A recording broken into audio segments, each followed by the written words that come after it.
Silence! It's time! It's time! It's time for another episode of the Drunk Dash Nerds podcast. Can you dig it, sucker? Grab a six-pack, sit back and prepare to laugh. It's Drunk Dash Nerds podcast. Grab a six-pack, sit back and prepare to laugh. It's Drunk Dash Nerds podcast. Grab a six-pack, sit back and prepare to laugh. It's Drunk Dash Nerds podcast. Grab a six-pack, sit back and prepare to laugh. It's Drunk Dash Nerds podcast. Sit back and get back and get back and get grab a six-pack, sit back and get back and get back and get grab a six-pack, sit back and get back and get back and get grab a six-pack, sit back and get back and get back and get grab a six-pack, sit back and prepare to laugh. It's Drunk Dash Nerds. Welcome everybody, this is the Drunk Dash Nerds podcast, episode 46. As always, I'm your host, the Jack of Hearts. But with me this week, we have two-thirds of our original hosts and stuff, since our good friend Knuckles is kind of out sick at the moment. So that just leaves us with, obviously, Gingerboy. Gingerboy, how you doing?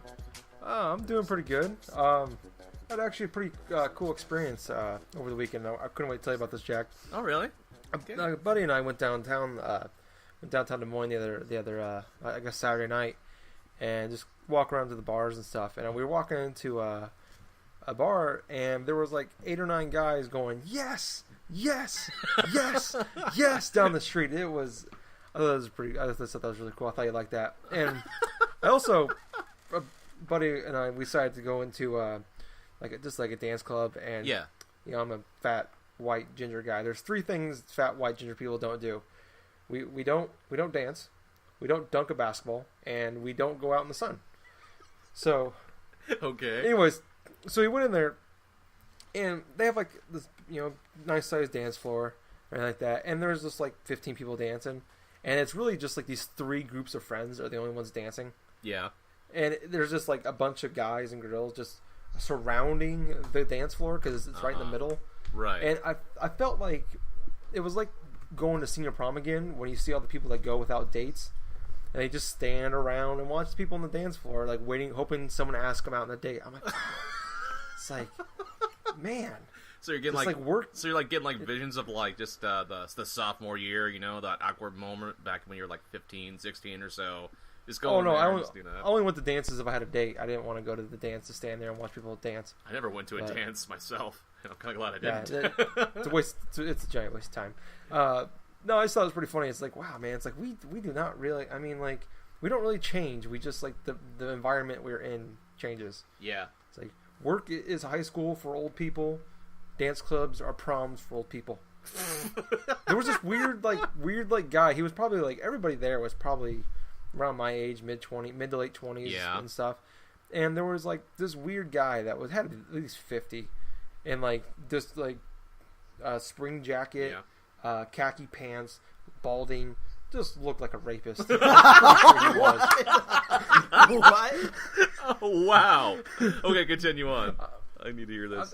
He was just like leaning up against like one of the walls is all mirrors. Yeah. And he's just leaning up against it, just watching everybody like really intense. Yeah. Just like moving his head back and forth, just looking at everybody. I just look at my buddy. I'm like, I'm pretty sure that guy's gonna rape someone. He just goes up to one of the girls like, "Hey there, how you doing? Yeah, never mind this burlap sack. It's just I carry this around all the time. It's for my groceries." Does this smell like ether to you? Does it smell like ether? Oh, not even a few minutes in, we're already making jokes about that. Oh, my gosh. Too far? Take it too far? Yeah, a little bit too far. But, okay. But that's me. I'm Gingerboy. Okay, well, joining us this week is our guest co-host right here, Vincent. Man, how you doing? It's been a while. I am actively sweating over here in Canada. I don't know what the fuck's going on, but dicking around, pre-recording, doing whatever with you guys, I am moist. All over. Wow. Well, man, he's replacing like, Knuckles. While you were doing the intro, I was like grabbing a fan, and then my headphones unplugged, and now my mic caught you guys talking, and now the fan's still a little too close, and it's all going great over here in Canada. That's good. Oh man, yeah. I'll fix it in post. And I can understand what you're going through right now because I mean Vancouver, like Canada and stuff like that itself, it's not too far away from where I live, which is like right on the, I wouldn't say the edge, but it's like right where like the thing of Washington and stuff, where you overlook like the water and stuff like that. Just I live in this town called Port Angeles, right? And so I get a good view of Victoria and like stuff like that. And during this whole weather today, it's supposed to have been like in the mid 70s, which obviously it's a different type of Celsius dealy over there. But it is kind of been pretty stifling. It's supposed to be pretty warm throughout the entire week. Yeah, I don't like it. I don't like to leave the house a lot of the time to enjoy. Yeah. Like, I don't like, you know, a lot of people say like, oh, if only you like, you know, enjoyed going for hikes or going for walks. It's too warm. I'm in here trying to play Marvel Heroes, and I just got the sweatiest balls. I don't, you know, and why would I want to walk around somewhere with sweaty ass balls when I'm in my room with sweaty ass balls? You know what I mean? Like, I don't know how anyone can enjoy this I don't weather. want to offend anybody with the stink. And it's only going to get worse. And I'm not prepared. Like, I might have to actively start taking off clothes for this, because all of a sudden, I'm just dying over here. Oh. Well, I'm so happy we're in Google Chat. I'm so glad this is not a video podcast podcast. Ever. At least on my end. No, we're having the exact opposite, pretty much. Like, we're actually in the mid 40s to the high 30s. That sounds great. Right now. What? That sounds awesome. With Fahrenheit. Oh, Fahrenheit. Yeah. Well, that's pretty decent. And it hasn't stopped raining since Saturday. That sounds fantastic. It's almost May. Tomorrow is May. I'm dating the podcast, but tomorrow is May, and it is freaking. It's supposed to be. We have a high of 45, and it's supposed to rain all day. There was a chance of snow today. There was a chance of snow? Well, that's in Iowa. Oh my god! I'm sick and tired of wet, cold things falling from the sky. But I'm not looking forward to the summer though. I work in a warehouse with no AC, so it gets about 120 degrees in there all summer. So I'll have sweaty balls for 6 months straight. Oh my god! Oh my god! And now for the 14-day forecast. Yeah. Well, you know what? Just trying to move things on a little bit right here. It's like I haven't really been doing like as much, say like things productive wise or something. But I did once I got my 3DS XL last week. I decided to trade in the old 3DS that I had. So I transferred all of my data plus the SD card and everything else that I had with the previous. And I got some credit in, and I just decided to go through and just look around the GameStop store, just see if there's anything looking around. I mean, I did see a few things. Oh, hey, that's Kingdom Hearts, so that's nice. Oh, hey, Fallout New Vegas, yeah, that's pretty nice. Well, what I ended up doing was I went to the Wii U section, right? Oh, good. And I just, well, just hear me out on this one. I know what you got. I already know. Really? You got Funky Barn in 3D. Let's go ahead and tie this back into like what I actually did get at GameStop, which was obviously not Funky Barn. Well, I decided to I decided to get 2 games actually with the credit: Sonic Lost World and The Wonderful 101. Ooh. Both games that I've been interested in playing. One of them was pre-owned, so I actually saved some money. One was new. But as I'm going towards like the purchase, like in the checkout line and stuff like that, I just decided, I was just talking with the cashier or something like that, and he was like, "Oh, hey, you can save some money if you pre-order this thing, so on and so forth." So at first I'm like, "Oh, no, I don't really want to do this and stuff like that." Then I just figured out, oh, wait a minute, I'll actually get $15 more credit if I actually do pre-order a game. So I went ahead and I looked over the things, and I decided to pre-order Destiny for the PS4. Destiny! So I could have done that or Mario Kart 8 or whatsoever, but I wanted to be just a long ways out, because in case something occurs with that game and I don't want to play it, I'll just cancel it. So I do that, I get the beta code and stuff, but other than that, though, I haven't been really doing too much exciting stuff, like, say, game-wise, but we can get into that with our What You've Been Playing stuff. But with our what you've been playing, I'm going to go ahead and go with our guest, Vincent. What have you been playing? I've been playing the hot and uncomfortable game, and I am losing. God damn, it's hot. I should, I'm recording, so obviously I don't want to open my bedroom door, but god damn. No, Vincent, sauna pocket pool does not count. You could probably wring this office chair out like a sponge. Yeah, how's that for imagery, listeners? God damn. And he just goes back, oh my god, I can't believe I just said that. No, so I've been playing, so much Marvel Heroes. I got really way into Marvel Heroes recently. I played that game back, when it first came out, a couple, it's probably been about like 9-ish months now. And I thought it was alright, for a Diablo-esque free-to-play game. I thought it was cool. But I didn't stick around for it for too long. I got about 8 hours in and just sort of left it after that. The character I played as was Daredevil, so for the setup for the free-to-play, like all the characters you have to pay for, along with the costumes and whatnot.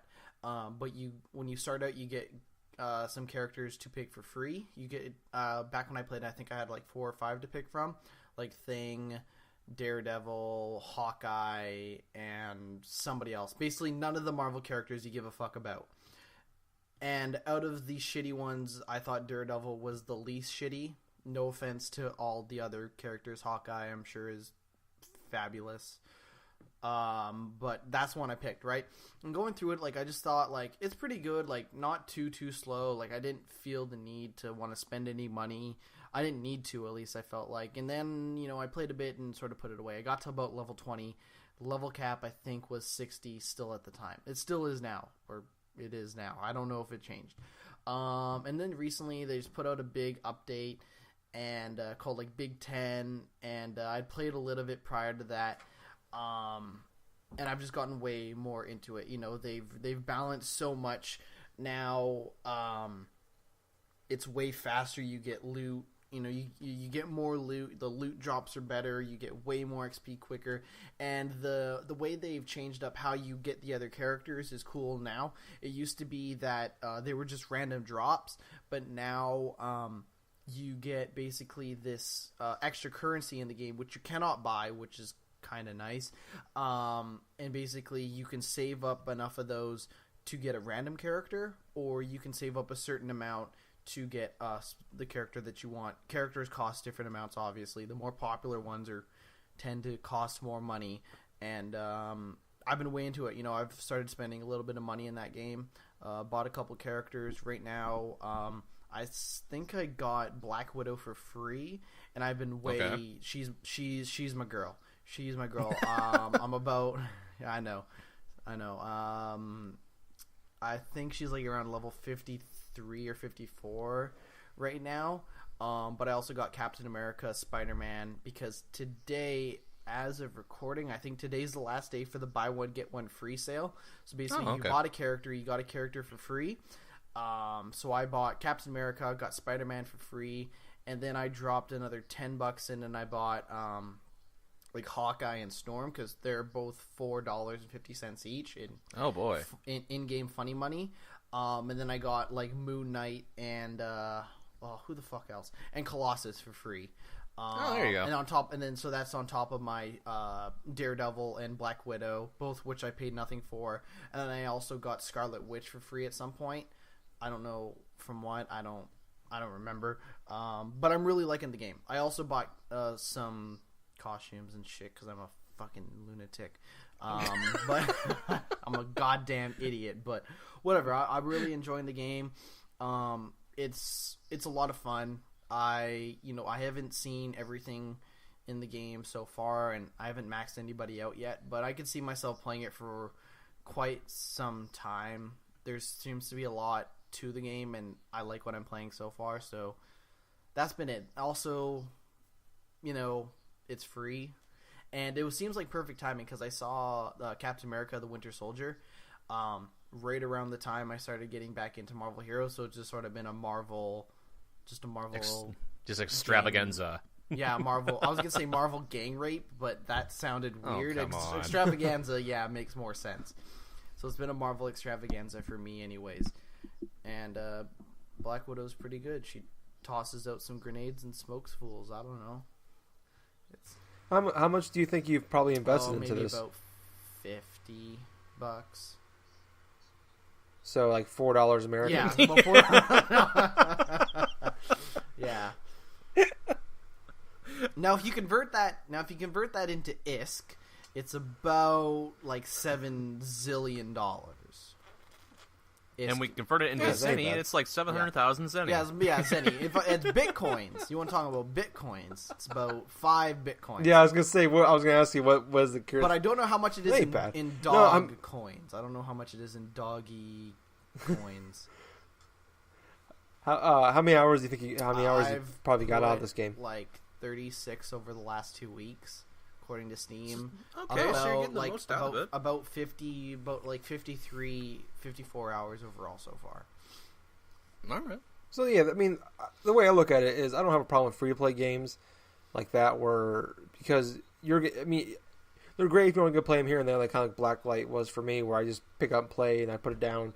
But if you're going to invest long term into that game, I think I wouldn't have a problem investing in a game. I spent like $12, 50, 60 hours like out of. $12 in Blacklight, bought the best stuff that I could, and then dropped that game like a hot potato after only a couple hours. And so the pricing structure is kind of weird because, well, if you were to look at something like a full retail game like Diablo, you pay your $60 at the time anyways. You paid your $60 and you got like 4 characters?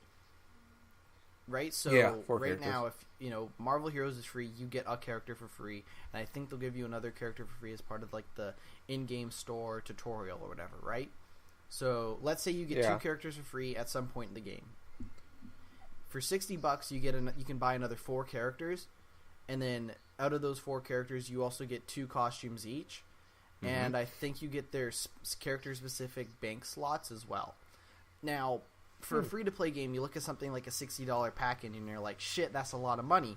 But I looked at it as like, well, look at what I would get if I paid $60 for something like Diablo 3 or another similar sort of game, and I realized that, the pricing might be a little messed up because you can spend $20 on a single, like about $20 on a single Deadpool costume if you want. But then I also looked at something like Dota or League of Legends where, shit, man, like, those motherfuckers are crazy. Spending, like, $100 on some carrier or some bullshit for Dota 2. Like, wow. I was not even aware of that. Yeah, like, you can get real crazy into some of these free-to-play games, but, because I've been playing it by myself, I haven't tried any of the PvP. Like, I don't think it's a pay-to-win by any means, because it's really hard to really pay-to-win when the loot is pretty easy to obtain in purples or cosmics or uniques or whatever. And also, and plus it's a co-op game. Well, so. yeah, it's a co-op game that I've been playing solely by myself because I don't need nobody. Well, that, and you're not trying to play. You're not trying to play against other people. So you don't have. And I hear they balance the stuff for PvP, like the powers and whatnot. But so far, I totally like it. That's the game I spent a lot of time playing. Also, a little bit of Trials Fusion for the PS4. Gingerboy trying to beat your times, but then I got into Marvel Heroes and said, I don't give a fuck. Whatever. You can have buddy of mine times. Beat on my times. But so I need to go back and I'd like do to that. get back into Trials Fusion. That's a really good looking game. Really fun game. I'd never played a Trials game before because I only had a PS3. Oh. But I'm familiar with the concept and whatnot. But yeah, there's just something about that game. Just like I love to look at it because there's so much art to it. It's not absolutely the most jaw-dropping PS4 game I've ever seen, but there's so much art and stuff. It's ridiculous. And I haven't seen through all of it yet. And I did buy the PS4 version on disc, so I got the season pass. Oh, I see. So I'm looking forward to the season pass stuff, and I haven't played through all of it yet, but I really like what I'm playing so far of it. Oh, good. So most of my time is being taken up by Marvel Heroes right now. Oh, I also think I got Hulk. I think I also have the Incredible Hulk.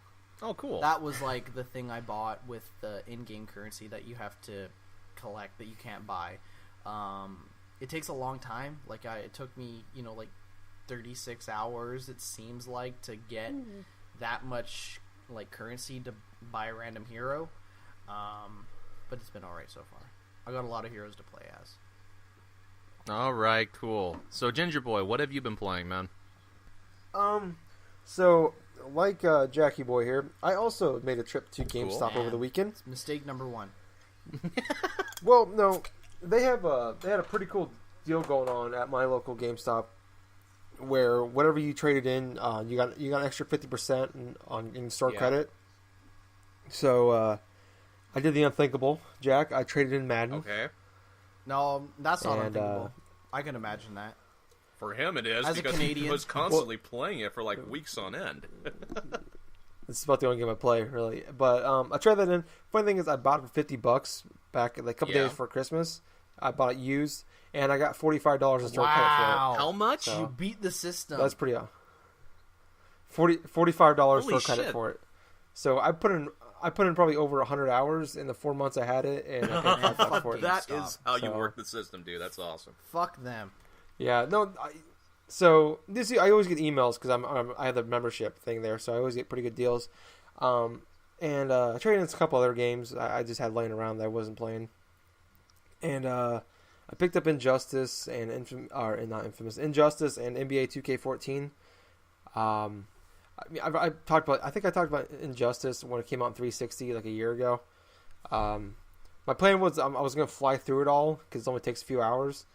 Do the story and just beat it and return it because I have till tomorrow to return it. Excuse me. You get all your store credit back. They also had a deal going on though for every 2 used games, or if you bought 2 used games, you got 20% off. You bought 4, you got 30% off or whatever. So I got a really good discount with that. So I got that. I'm not really gonna talk about Injustice. But NBA 2K14, I don't really want to talk about that part of it too much because it's a basketball game. It's older. It's been out since November, since it launched with the system. Is Donald Sterling in that game? Probably.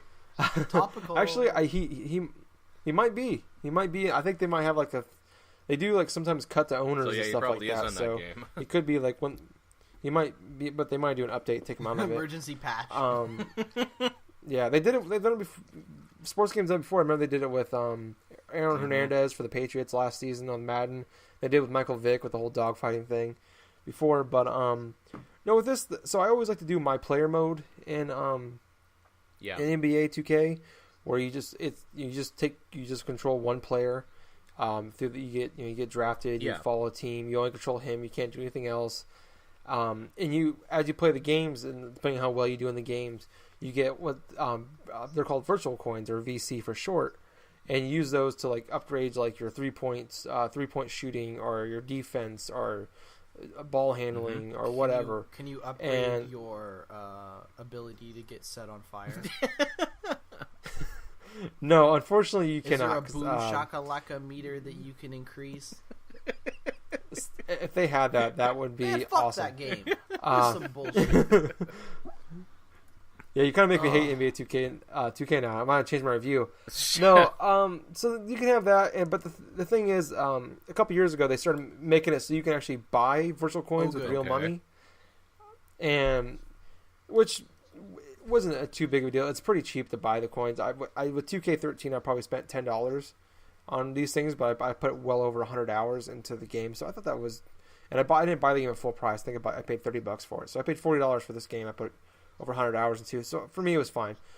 This year it's actually kind of even worse with you used to be able to like at least customize your character. You could put like a sleeve on his arm, or a headband, or whatever on him, just kind of customize them.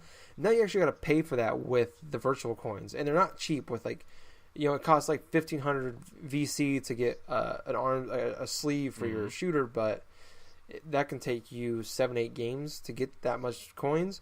So that's kind of cheap. It doesn't make you shoot any better. It's just kind of look for looks. Okay. It's a cosmetic thing, and that kind of upset me. And I was almost like at the point where I just want to take it back. Like, that's BS. I don't like where they're going with this. They're making it even worse now. But I found this really cool. They have an iPhone app for it, An an iPhone iPhone game for really? it. Yeah, for 2K. And I usually check these these out every now and again. Like a lot of games have an iPhone like app for it now. Like Metal Gear Solid 5 had one. Knack had one. Knack was a stupid match 3 game that just unlocked puzzle pieces for like you can build things. Right. It was stupid. This one I have been addicted to this thing for like 5 days, and it is so stupid. So it's a free app.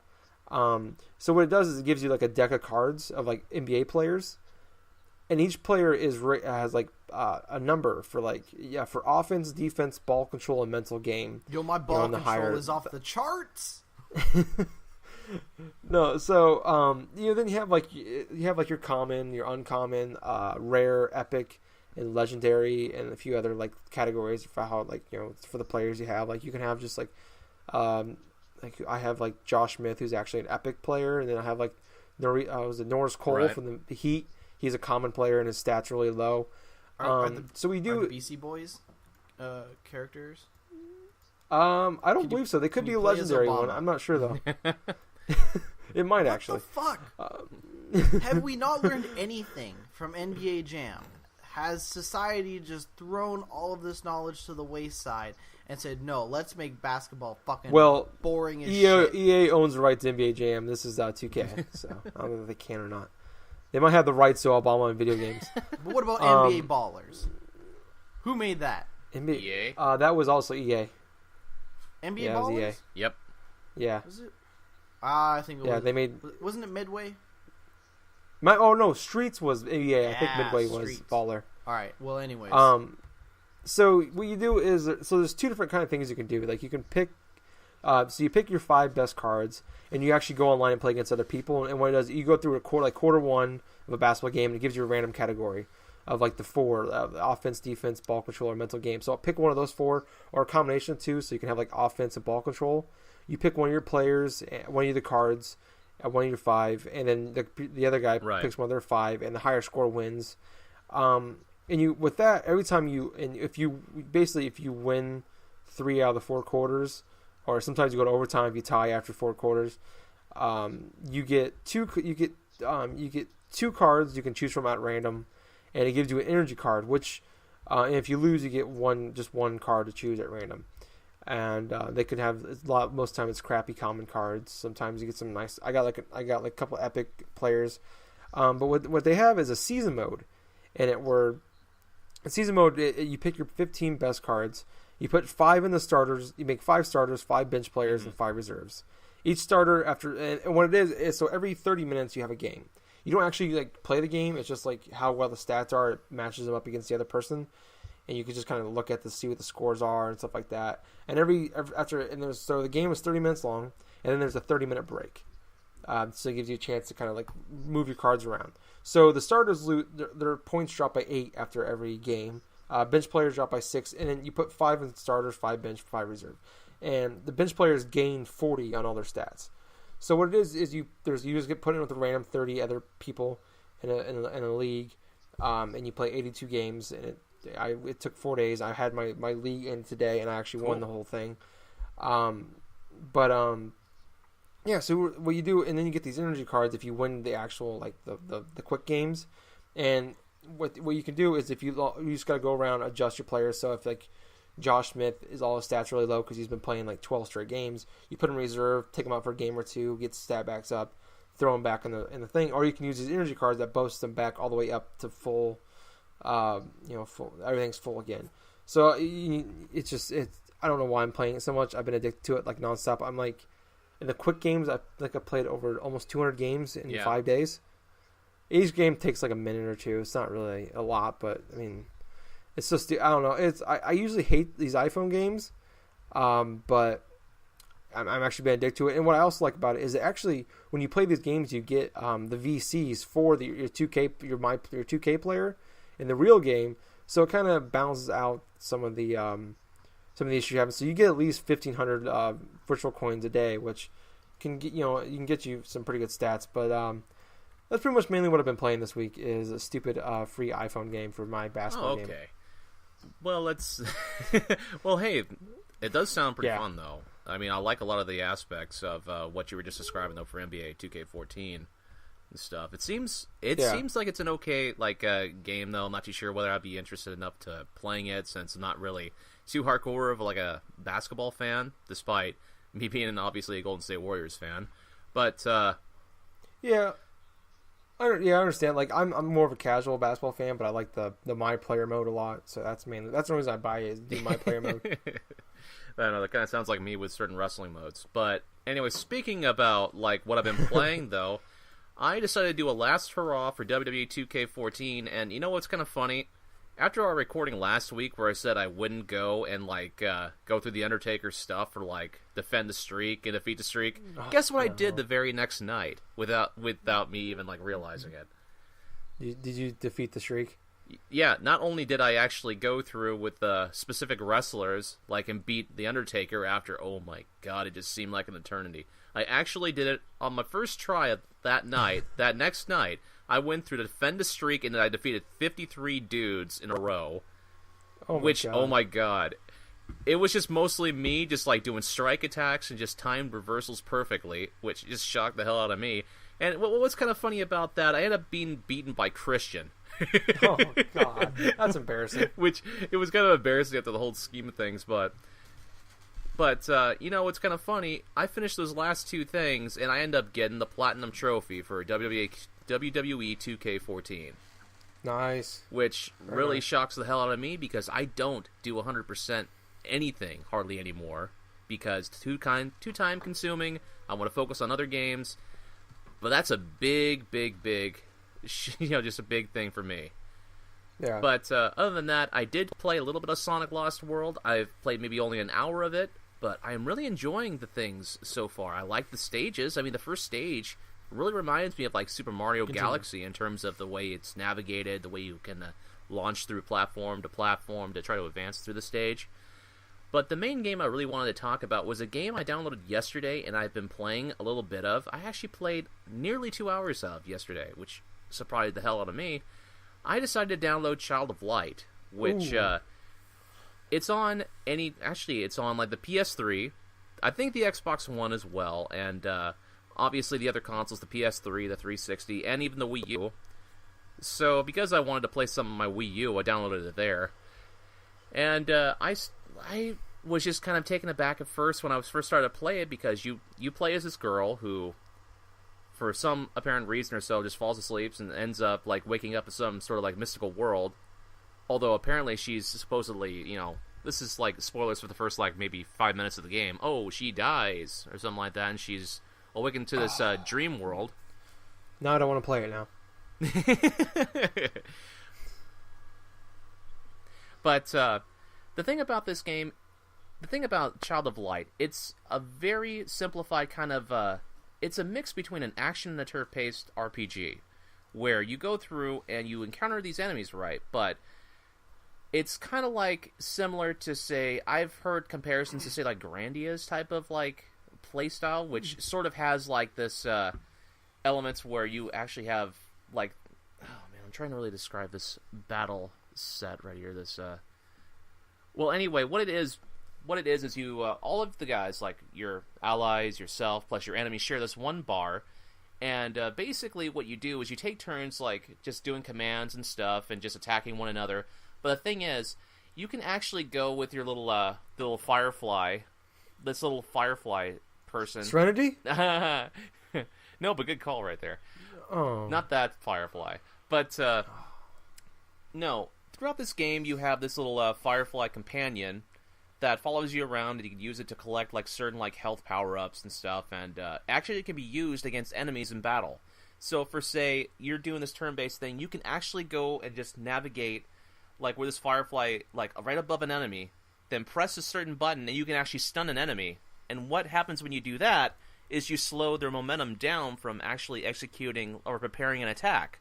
So what that happens is if you time it correctly, especially if the enemy is about to initiate an attack, you can actually interrupt it.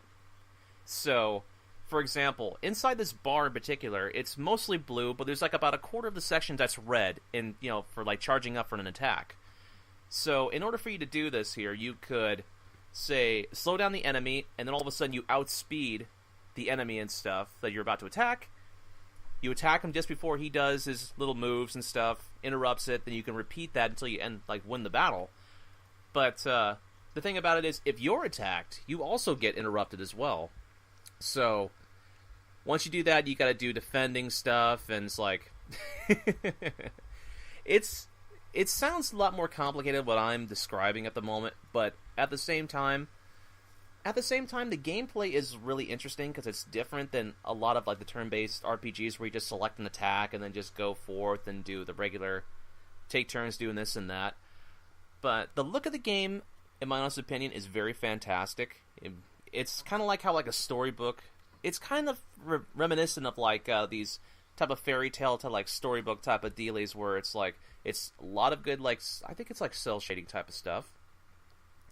But the overworld looks great. I mean, the gameplay controls smoothly, and it's very easy just to pick up and play.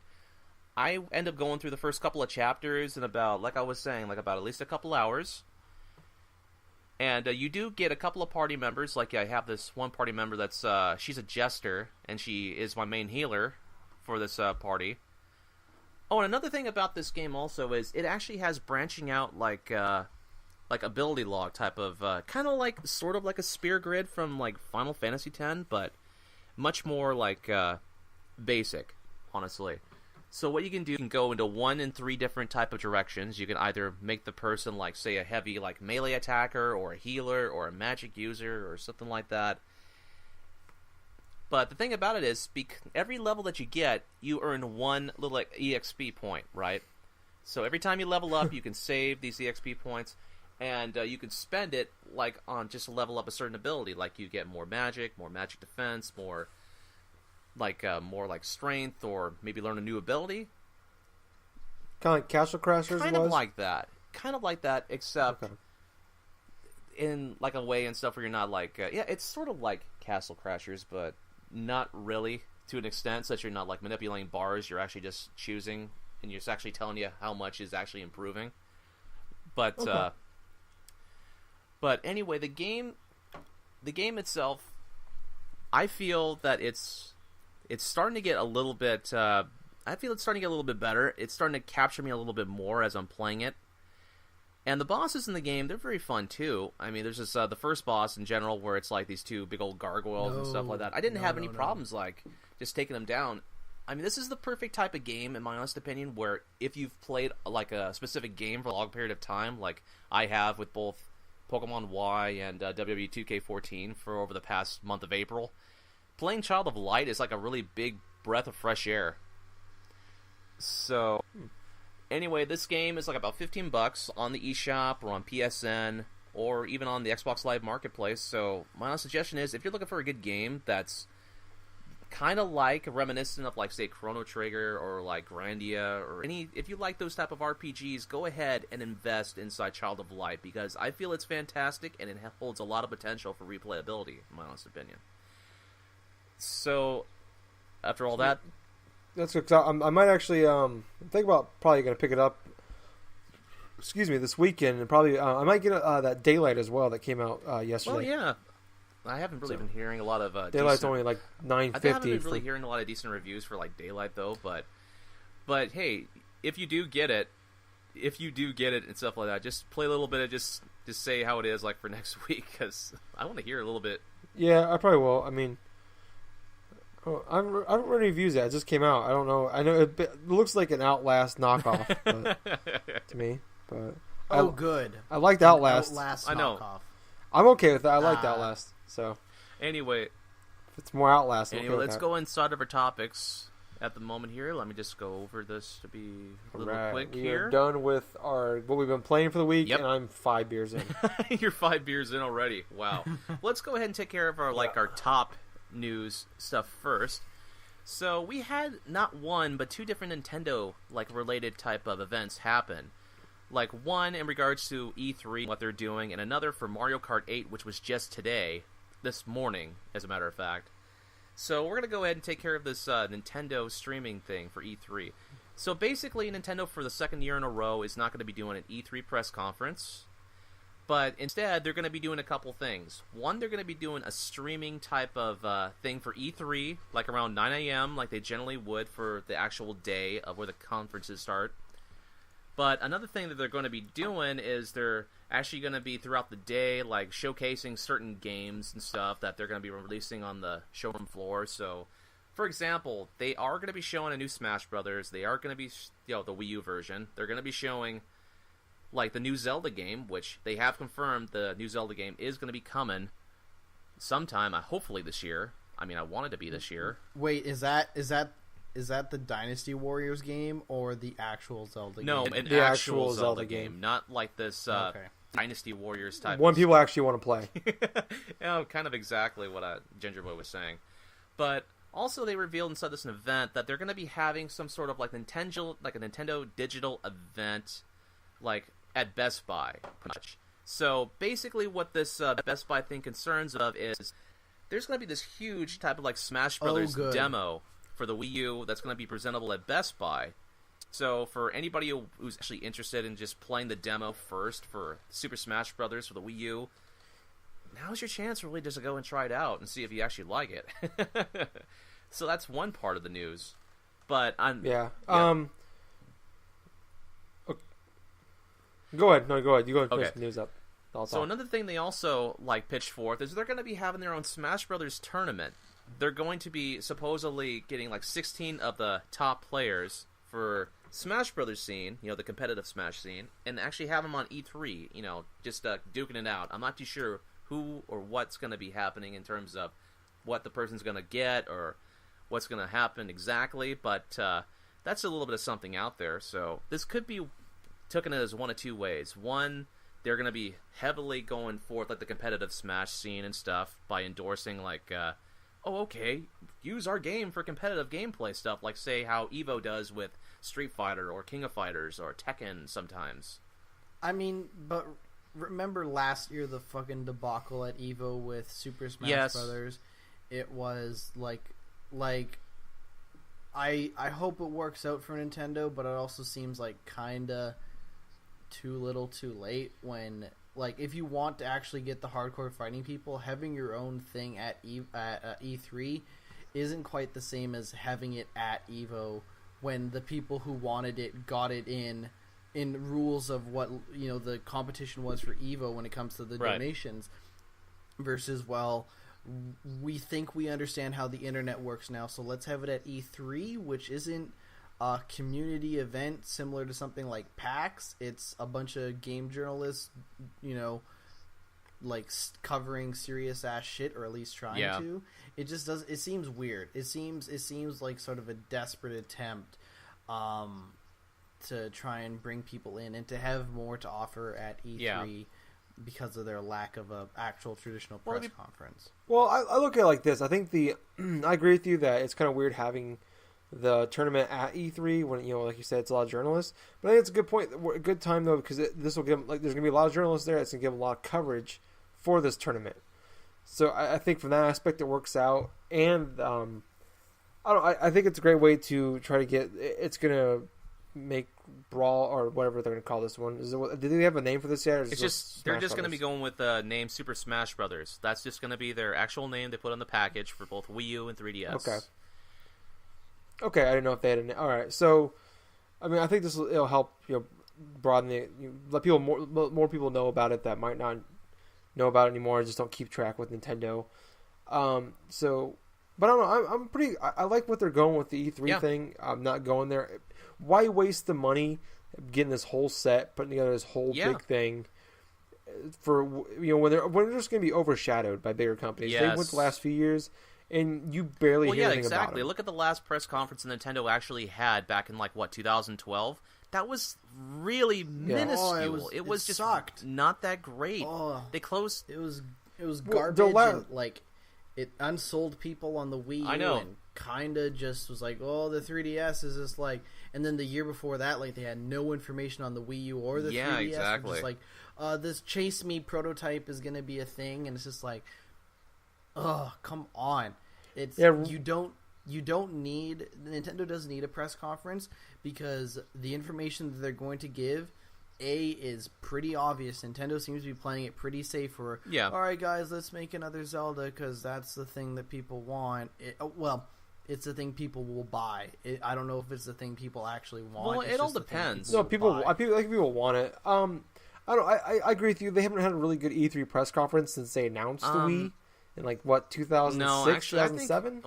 Well, just thinking out loud here, really. But in my personal opinion, the last actual like decent E3 or something for Nintendo had to have been when they had Super Mario Galaxy 2, Donkey Kong Country Returns, all this other like stuff for the Wii. But that was towards the end of its life Yeah, cycle that's a good before point. like the Wii U and stuff was going like the next year.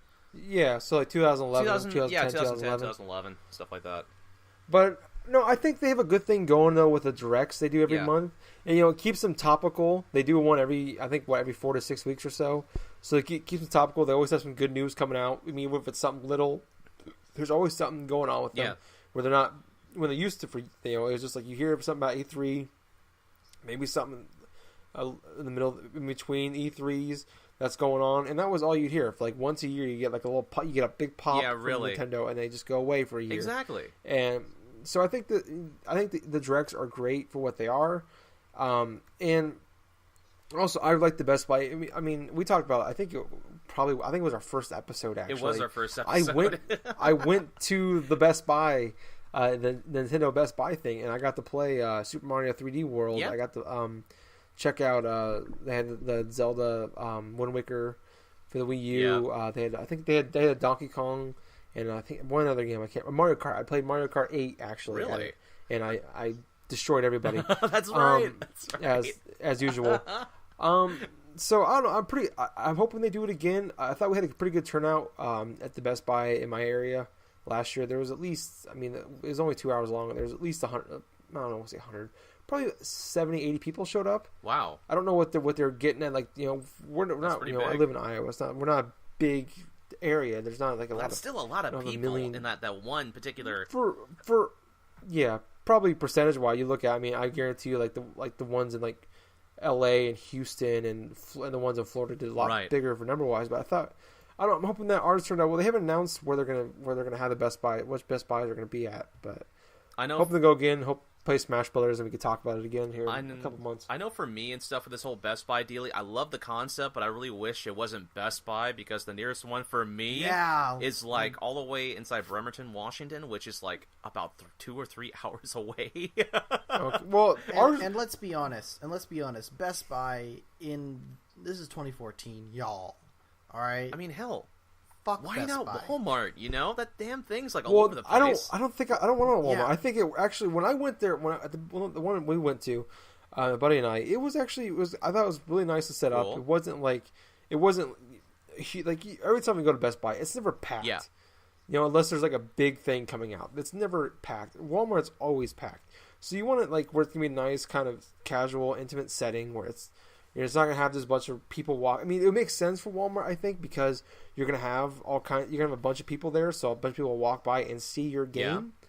I think it makes sense, but I think for you want people to go out. You want people to go and have a good time. Go on this. I remember when I went last year. Everybody had a 3DS. Yeah. I was playing their 3DS, and this year I'll have a 3DS to take there, so I can do some street passing people. Yeah, and that sounds pretty cool. maybe I can do. So I don't know. I'm hoping for that. No, I don't know. I like where they're going with it. Like I've said like many times before, I still want a a Wii U. Just a matter of getting the money together and getting a Wii U for me. So. Right. Well, that's my 2 cents. Well, anyway, like the last thing I wanted to cover upon this particular Nintendo Direct dealy though was their whole Nintendo Treehouse thing. Like I was just mentioning earlier and stuff. They're going to be having a special booth on the E3 show floor that will provide like attendees like this in-depth game demos and stuff like that. So this is supposed to be live streamed all day during E3. So whatever they announce and stuff, it's gonna be like demoed. So say if they unveil that new Zelda game and it's actually playable on the showroom floor, that's gonna be really freaking interesting in my honest opinion. Yeah, they're still going to have a presence at E3. They're not going to be completely gone. Yeah. So that's good. I mean, they don't have to have a big showcase, but at least have your games there and be able to play and make it a I know, it's just the thing with certain gamers, like with certain people itself, it's like, oh, they don't have a conference at E3, they must be irrelevant, you know? It's just that mindset. They don't need it. I mean, if they had the money to spend on a press conference, I'm sure they would. But let's be honest, look at what Nintendo's going to probably announce. Look what they've already announced that's coming out.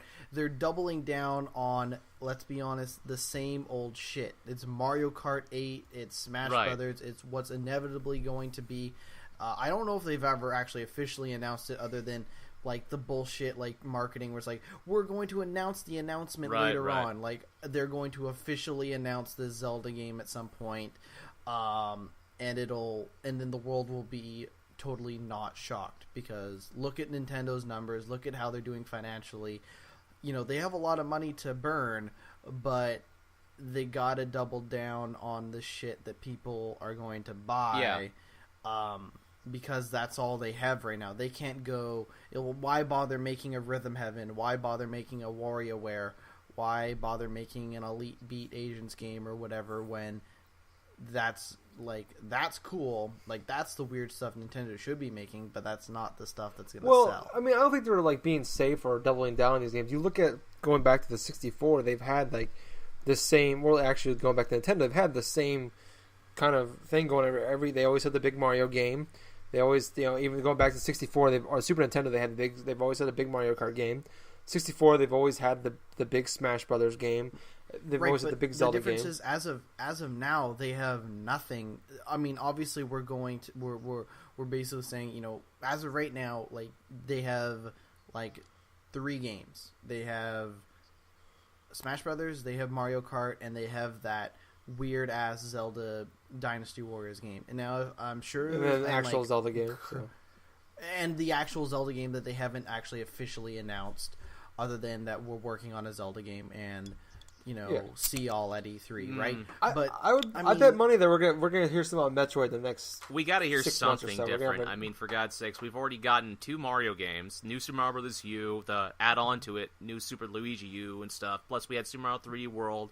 We already had a Zelda port come to the console for Wii U, and basically they're kind of running out of like actual first party some options that aren't Mario. Yeah, they're running out of safe stuff. They're running out of the obvious stuff to put out. Yeah, we're not even 2 years into console life. I agree with you from that point. They're burning through their ideas. The things they do every console really, really quickly. Which usually you wouldn't see some of these things for 2-3 years of the cycle, but now they're just speeding up the process. I don't know. I mean I hope it. Go ahead. I mean, I just hope that the next 6 to 12 months will make or break the Wii U. Yeah, I know. And let's just take this into mind and stuff like that. There are a couple games we haven't even heard much about since like E3 of last year, like Bayonetta 2, which supposedly is supposed to release sometime this year. Oh, then you have the game. Supposed like Fire Emblem X Shinigami Tensei, which we have heard nothing about regarding that. Plus, we got the Monolith Soft game X, which is supposed to be a spiritual successor to Xenoblade Chronicles, which is one of those Operation Rainfall games that sold for about $50 only at GameStop, because that's the only place it could sell, because they didn't want to lose money. Man, fuck GameStop. Anyway, though, like for Nintendo, it's like their months, it's going to be very critical right here. So obviously, one of their main plans is to advertise Mario Kart 8 just very heavily, which they did, obviously, today with their big old Direct thing. So supposedly they're supposed to be putting out this campaign from now until the rest of the year. And so what they've got to try to entice like customers, they've actually went on record and not only detailed a lot of the characters that are going to be inside the game, but they are going to release a new bundle for the Wii U. It's a 32 gig deluxe one, right? It's $350. It's like not $350, but $330, right? But it includes Mario Kart 8. And includes a red Wiimote with that, that wheel accessory that you don't really need. But it also, and here's the kicker about this right here.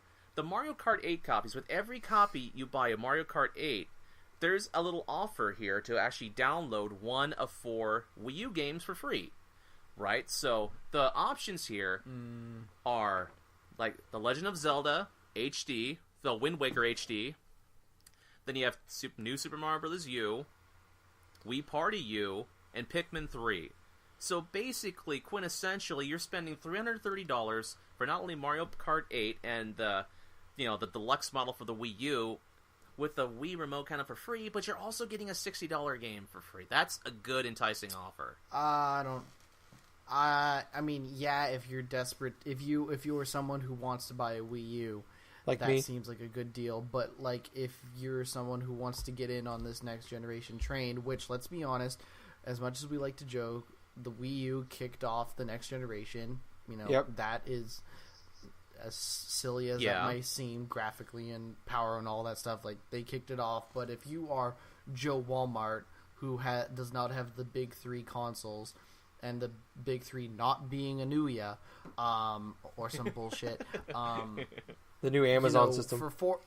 The new that Fire TV, yeah, that thing is just burning up the charts. Oh, yeah. Get it? Because it's a fire, anyways. Terrible pun. You're like, let's be honest, you're $330 for the Wii U, which is like, seems like nobody wants it at all. You know, both like from a hardware perspective, from a software perspective, from a marketing perspective, they've done such a terrible job of still to this day, they've done a terrible job of convincing. No, they've done a terrible job. They just haven't marketed it at all. Anybody In terms of anybody marketing, other yes. than a Nintendo fan. If you're not a Nintendo fan, like, that system doesn't seem like it's for you, right? But you look at, for $330, you could, you know, for an extra couple of bones, you get a PS4, which has no games, but it's the games that you want. I mean, that Watch Dogs Wii U, like, they still don't know when that's coming out, and I'm sure that version will be as, you know, not as good as the PS3 or Well, the 360 thing about the versions. Wii U version of a Watch Dogs, it's supposed to be releasing, obviously, like, quite a bit after, like, the other versions, because They're that shooting one's... for fall. They're shooting for fall, but we don't know for sure. But anyway, though, this whole, like, Vince is right here. I mean, for a lot of reasons right here, the Wii U hasn't sold all that great to begin from launch. I mean, for God's sakes, the Dreamcast has put up better numbers in the same span of time that the Wii U has been on the market. Which, that says a lot. I mean, the GameCube had better sale numbers right here. So Nintendo right now is almost in a code red type of mode where they got to try to entice people to buy this Wii U console, so they're trying to put out all these different type of stops, which, yeah, And plays... And I gotta be honest, I don't think another Zelda is gonna do it. I agree. And I don't think enough people have friends who are into the Wii U to bro out, get some Doritos and Mountain Dew, and play Smash Brothers and Mario Kart. I agree. I don't think it's gonna work either, because look at, like, they have that controller, and, you know, not everybody gets the special controller, and I don't think the three games that they're doubling down on are gonna do it.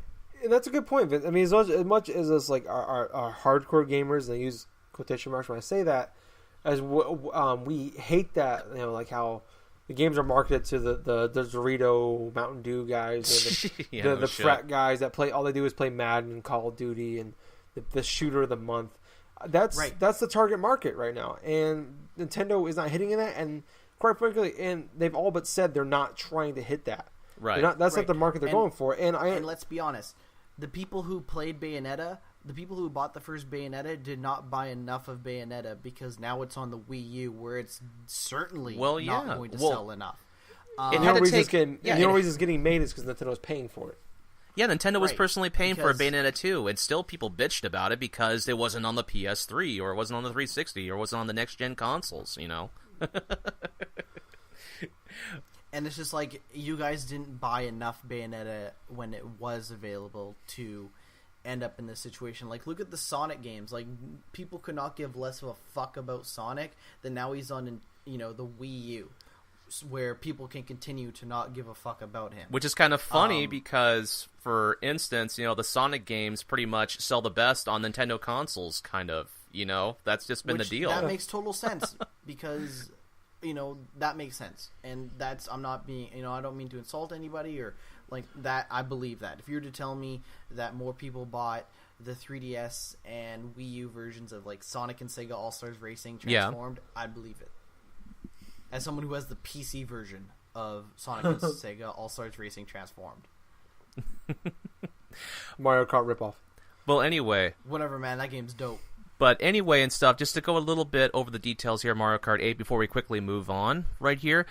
There were some little elements that were introduced. Obviously, there were some new characters that were introduced right here, including, like, I know, like a couple of characters like, say, Baby Rosalina, which, hey, another like card baby. Good.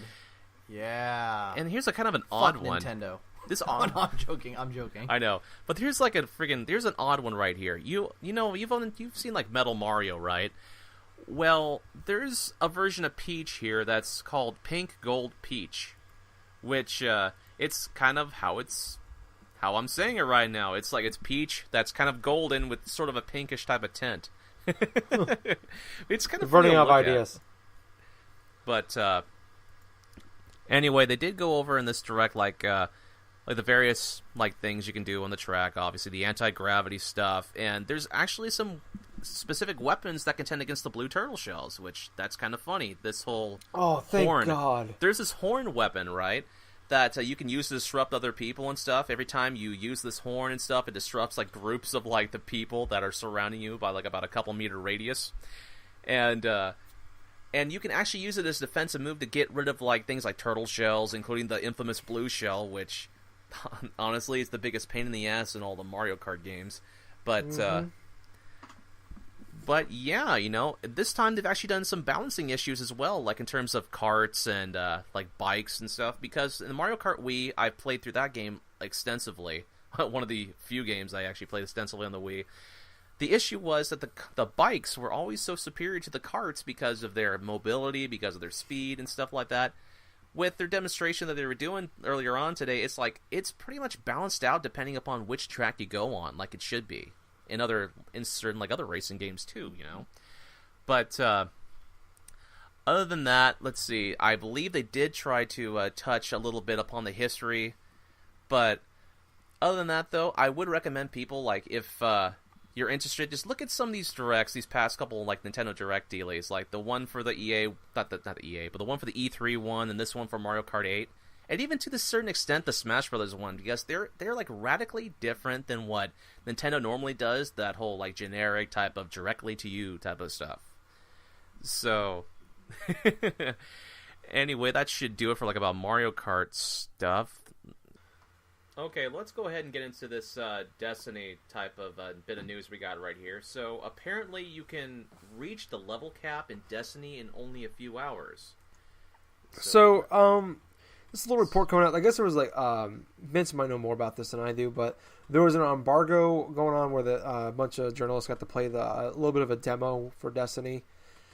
And I guess some of the news coming out is that, I don't know if this has been confirmed or not, but the level cap is very low, and you can get it in a few hours in the game.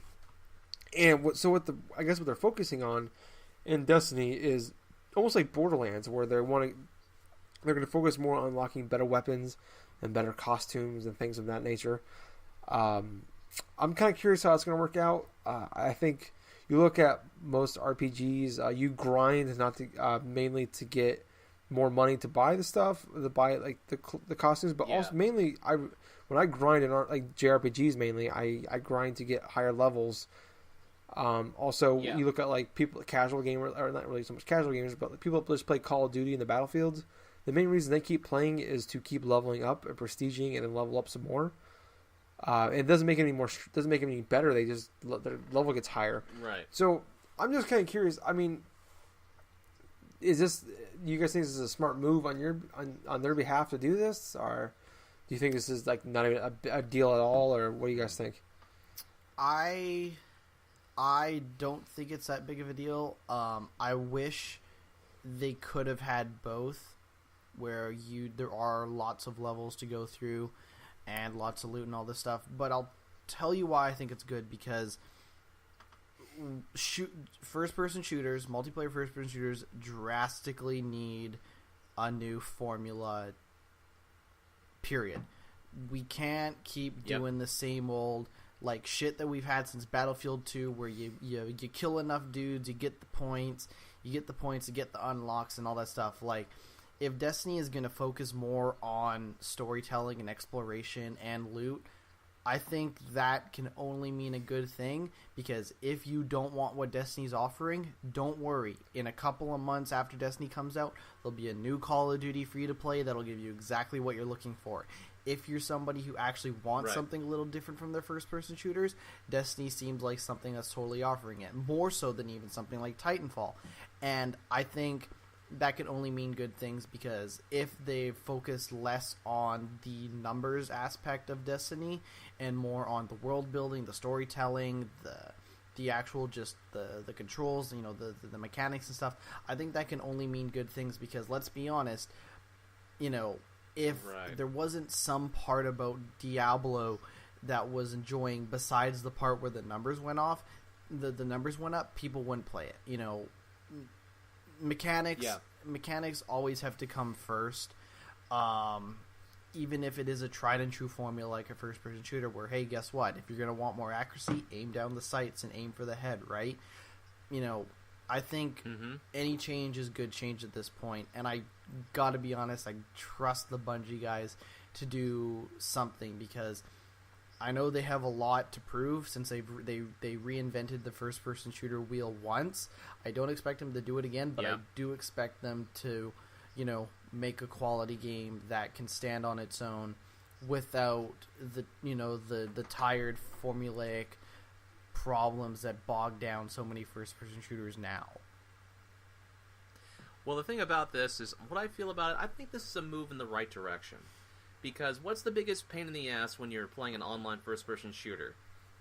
I mean, for me, one of the biggest pain in the asses is I am constantly, like, being just outskilled because of how much, like, people have actually played the game and actually have leveled up, and in certain, like, games like Call of Duty, you know, getting their kill streaks and their perks and all this other stuff, which they've spent hours upon hours just getting this incredible, like, level and stuff and having all these perks instead of what, you know, in comparison to me that's hardly played the game and I'm just playing for fun and doing this and stuff.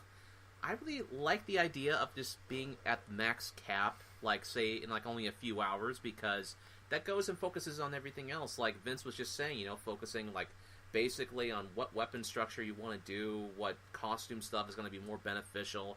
I mean, we really don't know to an extent of, like, how this all is going to play up to online focus-wise, but if say they focus upon actual new areas of the game and, like, new parts of, like, DLC, like maps and stuff, or where you have, like, certain objectives where you have to go through, like, say, I don't know, well, let's just say, like, sort of like horde mode, but in not just, like, the traditional horde mode, but, like, something where you're just combating, like, a bunch of enemies, just try to get to certain check markers and just stuff like that. But I really like it. I really do. I think it's kind of refreshing. I mean, I do trust Bungie as a developer because, hell, I've enjoyed past games that they made. I mean, I've played through the original Halo. Halo 3 was fun for me for a time. Halo Reach was okay, the story-wise, though, but it was just the same for multiplayer-wise as Halo 3, but other than that, I'm really interested in see how they do with this original IP they got going. You know, I think the reason you're not there, but you don't see Bungie just talking straight, here are the guns that are in the game, and here are the locations, and here are the vehicles, and here are the playlists for the multiplayer, is because there's clearly, like, it seems like there is a huge emphasis on story, which is why you know, these battles are supposed to just sort of happen. Team deathmatch is just supposed to happen.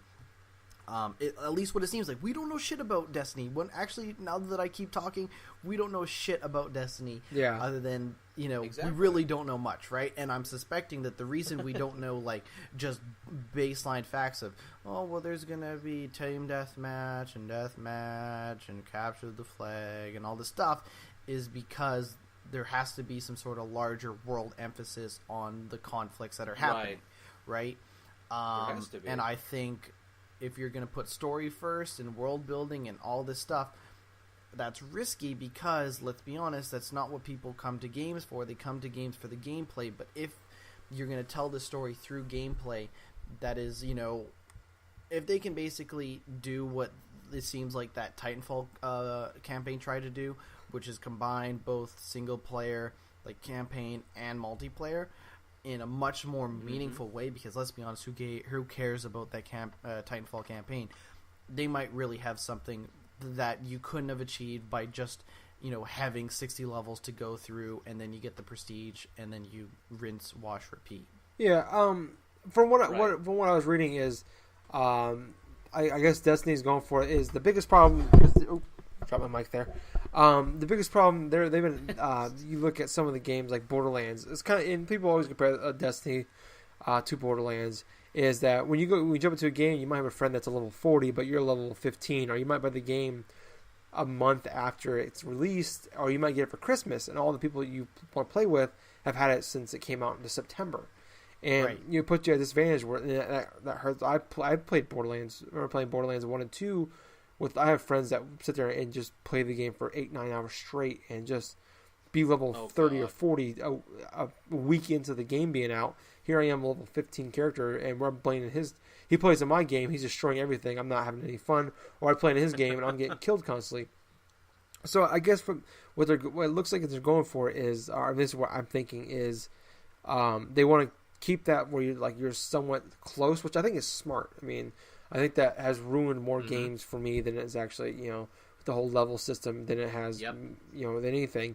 But I'm just kind of curious though, as far as like not so much like the Borderlands gamers, the guys that want to sit there and just play and have a bunch of great characters and stuff like that. Will this keep them around long term? Is this going to be a game where they're going to pick up all the DLC and do all the side stuff? If you because once I've talked to a lot of people, I've never maxed out a Borderlands character, but once you max out Borderlands character, where's the fun?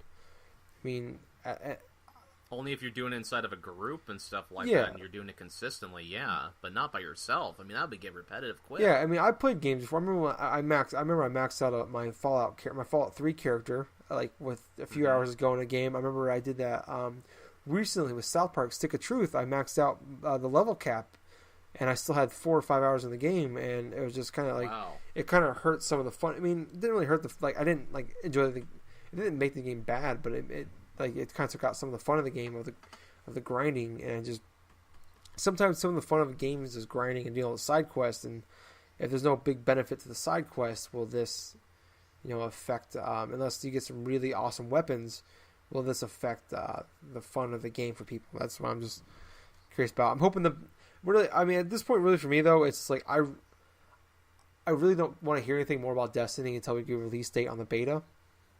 Yeah, because that's all I care about at this point. Like I've been in the beta. I signed up for the beta like 4 months ago, and they said early summer. It's May basically, and we haven't heard a single word about the beta. We're probably not going to hear anything about this supposed beta up until maybe E3 or so. I hope so. Maybe it probably will be the same day as maybe one of their press conference dealies, maybe at Sony or Microsoft's press conference. Probably Sony. Let's be honest. Well, they came out and they said they are not supporting Sony more than they are supporting Microsoft, which is not true.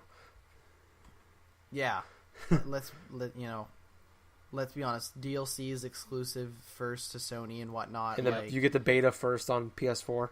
And also, I don't mean to be cynical, but saying you don't support somebody more than the other is exactly what somebody who is supporting someone more than the other would say. Activision. Yeah, exactly. Exactly. Activision for years with their freaking Microsoft thing for Call of Duty DLC going first for Xbox Live. Even EA was the same way. You get the Battlefield DLC on Xbox before you do on PlayStation. That wasn't originally the case. It used to be Battlefield 3 was PS3 first, and then Battlefield 4 happened, and it went out on Xbox first, I believe. Yeah, I think they got a week ahead of time. Right. Well, that's okay because by the time the DLCs come out on PS4 and PS3, it'll still be broken. Yeah, so it still is broken. So it still is broken. So it's okay. All right. Well, let's go ahead and go into our little quick fire session right here. We're gonna I'm just gonna basically touch upon some of the topics we have here since we're kind of running low on time right here. So, Drive Club for the PS4 has an actual release date here of October 8th. So for those of you driving fans that are looking forward to something on the PS4 besides Need for Speed, that's something you can obviously look forward to. And we have a free game here for the PS4 for the month of May. That's an indie title by the name of Stick It to the Man. I have not seen any type of footage of it, but hell, if you got PlayStation Plus and you have a PS4 and you're really starving to play something, hey, here, do something. and let's be honest, Stick It to the Man can't be any worse than Mercenary Kings. Oh, fuck that game. Fuck Mercenary Kings. Like, I understand that it's a specific game made from people who love a specific type of game, and they made it for themselves, and they were able to put it out to the public. They are living the indie dream. Yep. But Mercenary Kings is such a piece of shit. Yeah, that's the problem with PlayStation. With the PS4 so far is, it seems like every other game has been good. Yeah, I kind of agree with that statement so far, but I don't know. I haven't really tried Mercenary Kings yet, though I have it on my PS4's hard drive. So we're gonna jump back here. We got time. Drive Club comes out October 8th. It's supposed to be a release title. It's supposed to be free for PlayStation. It was supposed to be a free PlayStation Plus title. In that was some supposed to be like the a release. form of it. You get like it's a free to play game, essentially. Yep. Now there was they had a new a trailer come out, and it said in stores October 8th. First off, do you think we're going to lose the free to play aspect of it? And second off, does anybody care anymore at this point? Nope. No. I don't really have much interest for Drive Club. Yeah, I think the time has passed for that game. Also, I like playing games by myself, so if you're going to make a social driving game, not interested. Yeah. Just give me PS2 version of Need for Speed Most Wanted. Yes. Or give me Death. Or the original Need for Speed. Just give me another Burnout Paradise. I'd love that. Yeah. Sure, yeah. I want more. I want Faith No More doing the soundtrack to that one as well. Yeah. And no Avril Lavigne, for God's sake. Yeah. We're talking no about, Avril hey, Lavigne. this is Girlfriend by Avril Lavigne on Crash FM. What is if I have to hear that freaking Girlfriend song one more Whatever, time. could be worse. It could be that Hello Kitty song. Oh, I've never heard It could, of that. it could but be I don't want to it could now. be the Lego Movie song. Everything is awesome. Oh God. Great Everything movie. is awesome boy. here in Paradise City. This is DJ Atomica coming to you live. And then an Avril Lavigne song plays. Oh, God bless it. Everything is awesome. You're right. Everything is awesome with Avril Lavigne. Everything is cool when you're part of a team. I'm the only one that's seen the Lego Movie, am I?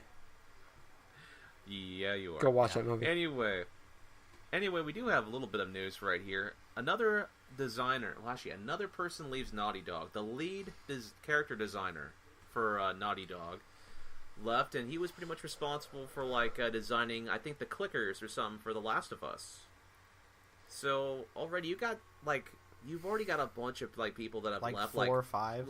4 or 5, and 3 of them were the supposed people that Naughty Dog say, hey, we got this for the Uncharted game. We have these 3 core people, and all of them left in the span of It's almost year. like a joke. I feel like Yep. we're joking about this at this point. Like every time I read an article, it almost feels like I feel like it's a parody or But look at what Naughty Dog is putting out. They are doing the Nintendo thing and doubling down on the most obvious shit. They're remastering, Last of Us for PS4. A 10-month-old game. Yawn, and they're doing Uncharted 4. Double yawn. I could totally understand if people reevaluated their careers and said, I think I'd rather do something different. Something else, Even if whatever, a lot of the people left for Visceral, even if what Visceral ends up making is a third-person action-adventure game for Star Wars similar to something like Uncharted, at least it's not another fucking Uncharted game to the literal extent. Well, at least the main person, for example, the main person that was behind the Uncharted the Uncharted series, the story aspect or something like that, Amy Hennig, is actually, she joined EA Visceral, and she's working on that new Star Wars game. And so. we're all just assuming it is a, Uncharted-like game featuring maybe a roguish character from the Star Wars series, but for all we know, it could be a match 3 puzzle game. Yeah. Who knows? I mean, really, this is... Nate Wells, who is the guy that left Naughty Dog, I mean, he's got a pretty good career. He helped make System Shock 2, and he was a lead designer on BioShock. And he's going to Giant Sparrow, who made the Unfinished Swan, which I never get the chance to play, but everybody said it was a fantastic game. Good. So I think this guy's going to be okay. Yeah, I just really think that people are kind of making too much of a big deal about this. I mean, companies restructure like employees and stuff all the time. The only difference here is the people that have gone and left Naughty Dog have been people that have been key influential to, say, the past games that they've done, like the Uncharted games, Last of Us, and stuff like that. So their gamers are concerned, like, oh, what the hell's going on internally here at Naughty Dog? And if you want to make a big deal, about anything, make a big deal about the fact that they're re-releasing The Last of Us and working on another Uncharted game. Like, if you want to get your knickers in a knot, why don't you point the finger at Naughty Dog instead of the people who are working and Sony instead of the people who actually work there, for basically, not bringing anything new to the table. I understand that they just put out Last of Us, which is probably like the least AAA game that has probably ever come out. Right. But like, yeah, they're just gonna do it again, literally, and then do Uncharted again. And if I just put out 3 Uncharted games and Last of Us, and I was doing another Last of Us and another Uncharted, hell yeah, I would probably leave too. Yeah. Well, I'll tell you what, guys, this is almost the exact same thing, like, in terms of, like, a cross-gen type of stuff that we've seen before. Like, in terms, well, let's say from when we had the Xbox, the PS2, the GameCube, the transition to the 360, PS3, and Wii, there were a lot of different type of, like, ports for certain games, one supposed next-gen and one current-gen. And we're seeing the same things again, like with specific games, let's say like Tomb Raider, and obviously for The Last of Us. And then there's that rumored, like, supposed Mass Effect type of dealie that's supposed to be, like, somewhat maybe coming out for the PS4 and the Xbox One. But yet it's not concrete yet. But it's just comes to show you right there that... man, we're probably going to be seeing a lot of these type of re-release type of HD remaster type of stuff that... yeah, we already got Tomb Raider, we got Last of Us. Sounds like the Mass Effect trilogy is coming soon. So, I mean, hell, too bad it couldn't be some of Bethesda's games. Oh, hey, that'd be kind of fun. Wouldn't that be kind of hilarious? I would not mind a Fallout 3. I mean, at least that game is 7-8 years old and not 10 months. But Fallout 3, Skyrim. Let's be honest, guys. You start asking to be sold the same old shit again, and then at some point you will be sold the same old shit again. Well, we are. Well, for God's sakes, I mean, God, some of us are fans of Nintendo. We've been buying the same old shit for years. Well, yeah, but like, would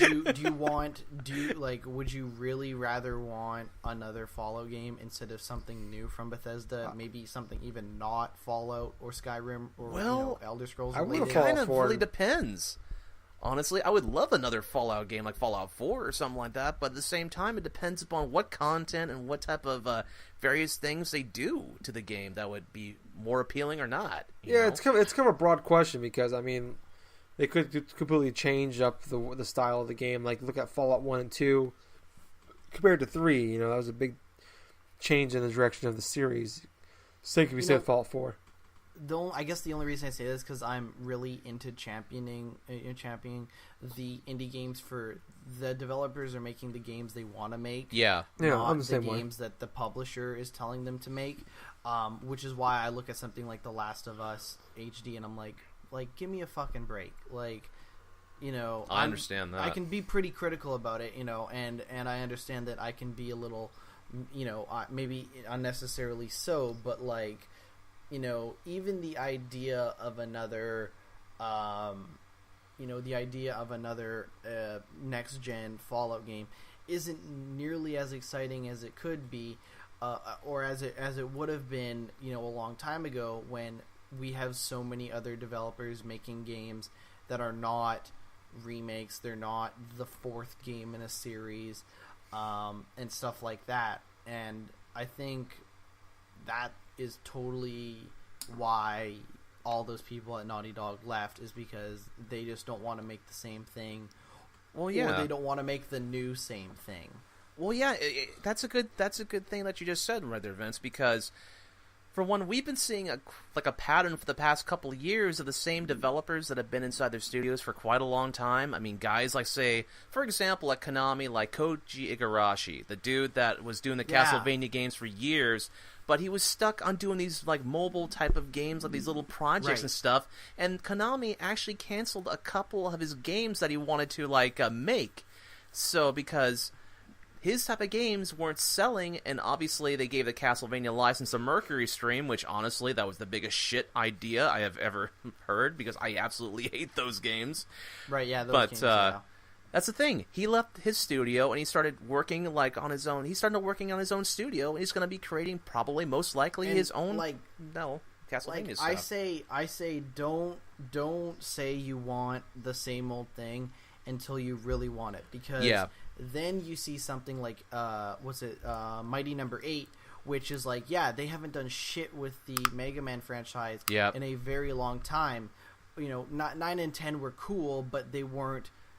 They were the next Mega Man games, but they weren't the next Mega Man games. Yeah, exactly. Right? So by the time that game will have come out, it'll be very exciting, because it will, it probably won't push the 2D side-scroller action game forward, but it'll finally be like the long-awaited thing people actually want. It won't be The Last of Us on PS4, which is something I don't know if a lot of people really wanted it. It looked fine. It played fine on the PS3. I just think for that, though, they wanted... There's a lot of people that went from 360 to PS4. Yep. And so a lot of people missed out on Last of Us the first time around. So I think from that aspect, it's smart. But I don't know how big that market is. I don't know. Maybe I think it's probably pretty cheap to remaster this game. I'd love to know how much stuff like Tomb Raider Definitive Edition sold. Yeah, that's really curious. Really. That's what I'm curious, because that's a different situation where that game wasn't everything. Yep. I mean, it was on PC, 360, PS3. And you could, when the game came out, we talked about this before, but when the game came out, it was $15 on the old consoles, but they released it for $60. At least with this, it was only Last of Us was only on PS3, and now PS4 is got a lot. They're winning by quite a bit so far this generation for system sales, and I think there's a lot of people that just totally skipped PS3 or had a PS3 and sold it and never got a chance to play this game. So I imagine it's fairly cheap there, because there's not probably a lot. I doubt they have to do a lot to remaster this game. Really, they got to do a couple little things here and then add in the DLC and ship it, and it's going to turn a profit. Well, hopefully so. For God's sakes, for Square Enix wise, when they were doing their ports for Tomb Raider, they were complaining because the game only made maybe a couple million or something like that. But that was 3 million copies. Yeah. What? It only sold 3 million copies, which wasn't enough. Well, it sold 3 million copies. Man. I think it sold 3 million copies in the first 6 weeks, but I think overall it sold 5 or 6 million. I know, which is kind of funny to think about, because it was below their expectations, but in actual scheme of things, it was still one of the highest. Still pretty good, one of the highest. Nothing to seize that. Yeah. That's another reason why the indie games are so much cooler, because not cooler, but they are, they can take the risk because they're not going to take the financial hit as much. Yeah. Some of them totally are. It's going to be make or break. It could have totally been a case where the Goat Simulator guys were living off ramen noodles trying to get that game out. That's not the case, but it could have been a case where the Goat Simulator guys are just, scraping to get by, and that game being a success is, what allowed them to continue living and continue doing what they wanted to do without, but something like, Tomb Raider cost too much money. It was delayed far too many times. And then when it came out and was a moderate success, that still wasn't good enough. Man, yeah, I think selling 3 to 4 million copies of a game is nothing to shake a stick at. How many games out there that do that? There's except for the Maddens and the Call of Duties of the world, not very many games can say that. But I agree with that aspect, where I always liked in the indies, because they make the game. You get people that make the games they want to make, and they're passionate about the games. And you're right. You look at someone like Phil Fish, who literally said if Fez was a bomb or didn't come out, he would literally kill himself. Oh, brother. And I believe he would. If you watch the indie game, the movie, I guarantee. Yeah, that guy. That guy would have killed himself. He still might kill himself, even though that game sold like a million copies. Oh man.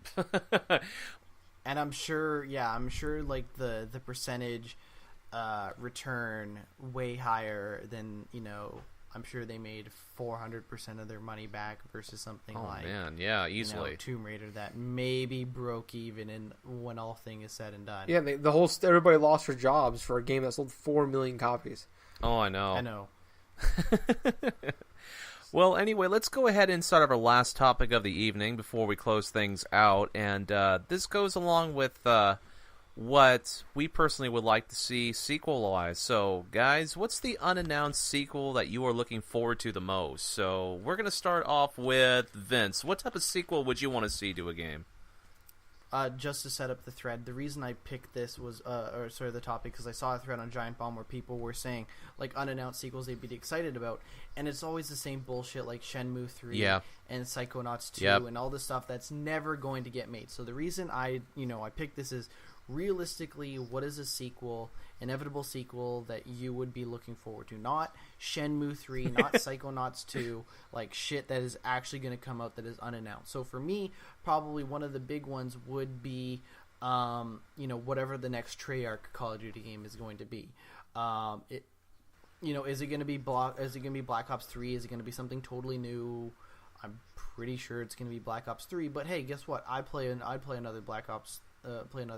I'd look forward to that.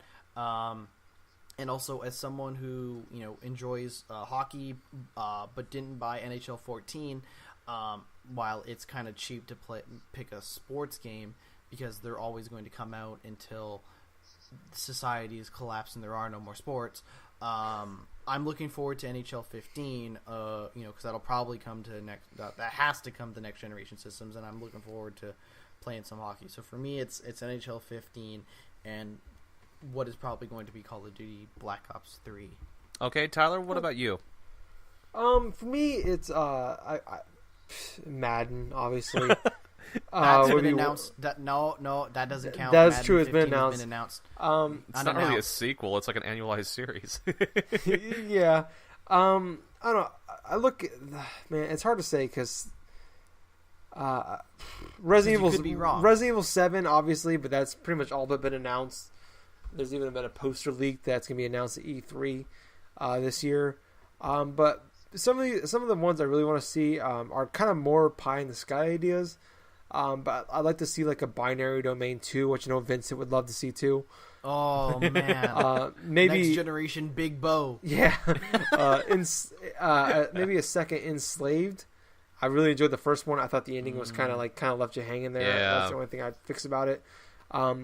Bastion 2, which I know won't happen because I know the developers have another game coming out. Transistor. Yeah, it comes out next month, so I doubt that'll ever happen. Probably a sequel that could actually happen. Catherine 2. One of my games of the generation. They, it was one of their highest selling games of all. Atlas's highest selling games of all time until Dark Souls, obviously. But I don't know. Dark Souls is not Atlas. I thought they were the publishers of it. They only put out Was it Demon Souls? Demon Souls in North America. Right. Okay, well then Demon Souls then. I know Demon Souls was their highest selling game, but Catherine was until Demon Souls came out. Those are kind of the big ones I'm looking for. I mean, really, I don't know. I mean, there's not really a lot of big sequels I'm looking forward to. I mean, Mass Effect 4, obviously, but that's kind of been announced, so it's hard to say about that one. Like we talked about earlier, Fallout 4. Sure, yeah, but, that has not been announced, yeah. It's been rumored for quite a while that it's gonna be in Boston, but we haven't actually heard anything about it. But that's kind of Resident Evil 7's my big one because they did say that when they went to Resident Evil 7, it would go back to its basics. So yeah, but they said that last time. Well, let's see. For me, I mean, yeah, obviously, I want to see another like a Fallout game. I want to see another like mainline like Elder Scrolls game that's not any way resorted to an MMO. But are you saying Elder Scrolls Online isn't doing it? Well, I've never even played Elder Scrolls Online. My friends keep constantly talking about that game, and it's your friends probably have questionable taste. Well, not just questionable taste. They just want to play any type of like RPG thing that's even related. Oh, Elder Scrolls, I must play. But Oh yeah. Wait, I got one more. Okay. Half-Life 3. Boo! Boo! That game's never coming out. Shenmue 3 is gonna come out before fucking Half-Life 3. God damn it! I knew that was gonna come up when I picked this topic. Boy could dream. Well, I'll tell you what, though. I mean, there's honestly one sequel to a game that I personally would love to see, but it may never actually pan out into fruition and stuff. But there's Chrono Trigger 2, which, I love the original Chrono Trigger. One of my favorite Japanese RPGs and stuff. I would love them to go back to that type of formula, but the bad part about that is just getting the original groups of developers that created that game, along with various interests and stuff. But another game I would personally love to see would be another Mario Galaxy game. Mario Galaxy 2, I felt was a little bit better than the original, but I if we had a Super Mario Galaxy 3 where it's just basically another 3D type of Mario stuff that we're exploring worlds and stuff and doing some of the nature. I would love that. That would sound nice. But another thing I can actually think about is 3, because I love the Portal games. The first one is fantastic, and I played through Portal 2 when it came out twice, and I don't do that with games too often. So it's hey, if it's a third thing with Shell and Gladys or something to a certain extent, it would probably absolutely have to be something different too, because hell, at the end of Portal 2, spoilers, it's Shell escapes out of that factory. It's hey, what's going to happen now, It was kind of left to that sort of cliffhanger type of thing. But how dare you? What? I've never played Portal 2. Oh, god damn it. I never finished it. No, whatever. If I had, it's okay about spoilers, because if I had have cared about it, I would have finished it by now. Yeah, that's Actually, very true too. Played it by now, so don't worry about it. But How dare you spoil a 4-year-old game? I know. Well, actually, now I feel kind of bad for stealing that. Oh! I got it. What? I got it. Oh, they might have announced it. Damn it! What? Mortal Kombat 2. Oh man, no, they haven't yet. That would be actually pretty cool. That would be awesome. I think they might have. Or said, Injustice 2. That'd be great too. No. I don't think they said anything about Mortal Kombat 2. How about a new I Gauntlet game? I want a new Gauntlet game. That Gauntlet game has been announced. That doesn't count. There That has been Gauntlet one? game I don't know anything about it. It's Okay. been announced. It's from the guys who did Magica. What about Blitz the League 3? Huh. No, because EA is not interested in making interesting football games. No, not again. I mean, EA actually, I take that back. EA is not interested in making any interesting Well, no, that wasn't games. EA that made that. Blitz League was EA made made because... EA made the last Blitz game because they own the Blitz license. They own both the Blitz license and the Jam license now. That sucks. And they're clearly not interested in making games. well, I'll tell you what. One of the last games I would probably Dead Space 4. What? No, goddamn. What? Dead Space 4. Oh god, no. Yeah, you're gonna get a Dead Space 4 when I get a Skate 4, okay? Oh, I got it. The Tony Hawk Pro Skater Ride 2. Oh no. No. Vincent? Huh? And he's dead. Anyway. No, one of the last That's sequels... fuck off. No, one of the very last things I would like to see, that's off the top of my head, I would love a sequel to Fire Emblem Awakening. I mean, that game is fantastic on the 3DS. You'll probably get one. Oh man, I hope You'll so. probably get one. It's the best-selling Fire Emblem game in the series, and it was for 3DS. And I would just love to go play some more as Chrom and his random group of mercenaries and stuff, And man, it was just such a fantastic story. The game story wise and stuff, and it had a lot of interesting DLC elements. And it was one of the very few Nintendo games where I actually went through and spent about $4 or $5 here and there, and actually got some more characters and some more DLC stuff. And yeah, man, that would be so fantastic in my honest opinion. But anyway, let's go ahead and wrap this up since we're at that time of the week again. But this week, I'm probably going to say no to the Wrestler of the Week thing because Oh, thank God. Here's the thing, Spare though. me. I am not really thinking of something right off the top of my head, and I just want to give it a break for about a week, so it just festers a little bit. But I would like to say that if you listen to us on iTunes, please comment, rate, subscribe to us if you can, or something like that. Especially, hey, here's an idea for you. If you guys want shout-outs, I mean, if anybody listening wants a shout-out for this podcast in particular, hey, we'll read your name on the air. Go ahead and leave us some, little messages and stuff. Give us 5 stars if you feel. Give us 3 stars if you feel like we're not doing so adequately nicely. Yeah, all the comments are gonna be like, they should really get that Vincent guy off the show. The fuck. But anyway, we do got a Facebook group, which is Drunk Dash Nerds, obviously. But on Twitter, also a Facebook page on Drunk Dash Nerds. Yeah, it's on our Facebook page. But also on Twitter, we go by drunk_nerds and stuff. So if you want to reach out to us, if you got like a few questions, I mean, hell, if you have anything to say to us in general, just go ahead and contact us on either our Facebook page or our Twitter page or one of our comments on iTunes. So for this week, for wrapping up episode 46, I have been your host, the Jack of Hearts. I was Gingerboy. I have been Vincent. And until then, next time, everybody, we are out. See ya.